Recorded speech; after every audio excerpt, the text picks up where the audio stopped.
क्या ईश्वर बदल सकता है? यहाँ कुछ ईश्वर के गुणों का वर्णन किया गया है। क्या इन गुणों में परिवर्तन हो सकता है? क्या निराकार से साकार हो सकता है? क्या सर्वव्यापक से एक देशीय हो सकता है? संसार की सभी चीज़ें बदलती रहती है और इनके बदलने का मुख्य कारण ईश्वर ही होता है।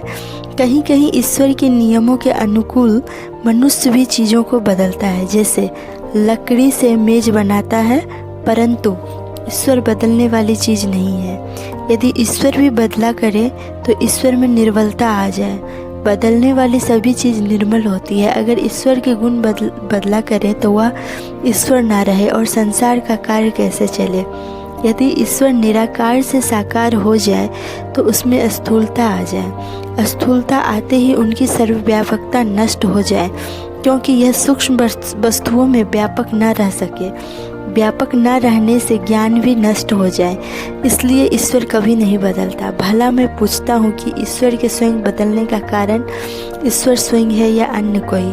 यदि ईश्वर स्वयं अपने बदलने का कारण है तो उसमें दोष, त्रुटि या अपूर्णता होगी।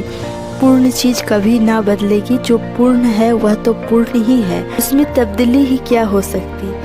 क्या वह पूर्ण से अपूर्ण होगी? कदापि नहीं। इसलिए सिद्ध है कि ईश्वर में कोई ऐसी त्रुटि नहीं जिससे वह बदल सके। फिर क्या ईश्वर के बदलने का कारण ईश्वर से बाहर किसी और चीज़ में है? नहीं, क्योंकि एक चीज़ को वही चीज़ बदल सकती है जो उससे अधिक बलवान हो। ईश्वर से बलवान कोई नहीं, इसलिए इसको कोई चीज़ नहीं बदल सकती। कुछ लोग समझते हैं कि ईश्वर शक्तिमान है, इसलिए वह अपने को बदल सकता है, परंतु वो यह नहीं सोचते हैं कि बदलती वह चीज़ है जो सर्वशक्तिमान ना हो। बदलना शक्तिमत्ता का चिन्ह नहीं है, बल्कि निर्बलता का चिन्ह है। सबल वस्तुएं निर्मल वस्तुओं को बदल सकती है। ईश्वर दूसरी चीज़ों को बदलता है। वह स्वयं को एक रस, अखंड, निर्विकार और पूर्ण है। जो चीज़ बदलती है वह या तो अपने से अच्छी हो जाती है या बुरी। ईश्वर इतना अच्छा है कि उससे अच्छी कोई और चीज़ हो ही नहीं सकती, और बुरा वह नहीं हो सकता जो उन्नति की सबसे उच्च श्रेणी पर है।